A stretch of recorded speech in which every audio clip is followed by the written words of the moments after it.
செம்ம டேலண்டடான music டைரக்டர்ஸாக இருப்பாங்கண்ணே.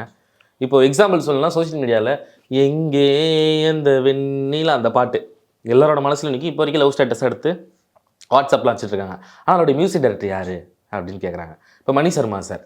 So இவங்கெல்லாம் வந்து படங்களுக்கு செம்மையாக பாட்டு போட்டவங்க. ஆனால் அவங்க நிறைய பேருக்கு இப்போ இருக்கிற ஜென்ரேஷனுக்கு தெரியறதே இல்லை அப்படின்றது ஒரு பெரிய வருத்தம். இப்போ மணி சர்மா வந்து தெலுங்குல பீக்கு.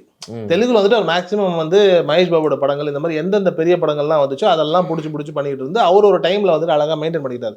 அதே மாதிரி இந்த சைடில் வந்துட்டு பரணியாக இருக்கட்டும், சிற்பியாக இருக்கட்டும், தன்னுடைய காலங்களில் வந்து ரொம்ப அழகாக ஒரு 10 படமாக கூட இருக்கும், 15 படமாக இருக்கும், இல்லை 20 படமாக இருக்கும். அந்தந்த படத்துக்கு என்னென்ன பாடல்களை கொடுக்க முடியுமோ அதை அழகாக கொடுத்துட்டாங்க. இப்போ அந்த பாடல் ட்ரெண்ட் ஆகுதுனால நம்ம அவங்கள தேடுறோம். ஆனால் நீங்கள் யோசிச்சு பாருங்களேன், இதே ராஜா சார் காலத்தில் இன்னும் எத்தனை மியூசிக் டைரக்டர் இருந்திருப்பாங்க, எத்தனை நல்ல பாடல்கள் இருந்திருக்கும். அது இப்போ ட்ரெண்ட் ஆகுறது இல்லை. அதனால நம்ம அவங்கள தேடுறது கிடையாது. அந்த பாடலும் ட்ரெண்ட் ஆச்சுன்னு வைங்களா, நம்ம அவங்கள தேடி கண்டுபிடிச்சிடும். ஆனால் இவங்களுக்கான ஒரு லைஃப்ங்கிறது வந்துட்டு அந்த ஒரு குட்டி காலம் தான். இதைத்தான் விஜய் ஆண்டனி, ஜிவி பிரகாஷ் மேன நாட்கள் பார்த்துட்டு ரூட்டை மாற்றணுங்கிறதுக்காக மாற்றிடுறாங்க. ஆனால் இங்கே மேட்ரு நீங்கள் ஒன்று சொன்னீங்க, இந்த மாதிரி நிறைய திறமையான மியூசிக் டைரக்டர்ஸ் இருக்காங்க அப்படின்னு.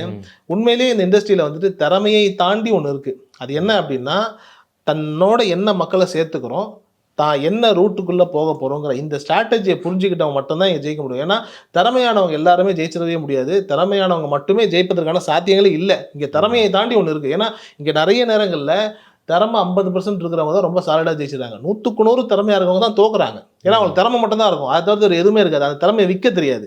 ஆனால் திறமை கம்மியாக இருக்கிறவங்களுக்கு விற்க தெரியும். அந்த திறமையை வித்துருவாங்க. எப்படின்னா, சார் நான் பயங்கர திறமையான வாயில் பேசியே மொக்கப்பாட்டை கூட வித்துறதுக்கான ஒரு திறமை வந்துட்டு அவங்ககிட்ட இருக்கும். ஸோ மிகப்பெரிய திறமையாக ஒருத்தர் இருக்கிறார் அப்படின்னா அவங்கள கொண்டுட்டு போய் சேர்ப்பதற்கான, அவங்கள விற்பதற்கான ஆட்கள் கிடைக்கணும். அது ராஜாவாக இருக்கட்டும், ரஹ்மானாக இருக்கட்டும். ராஜாவுக்கும் சரி, ரஹ்மானுக்கும் சரி பெருசாக பேசி விற்கலாம் தெரியாது. அவங்களுக்கு நல்ல நல்ல டீம் மெம்பர்ஸ் அவங்க உள்ளே கொண்டுட்டு வந்துட்டாங்க.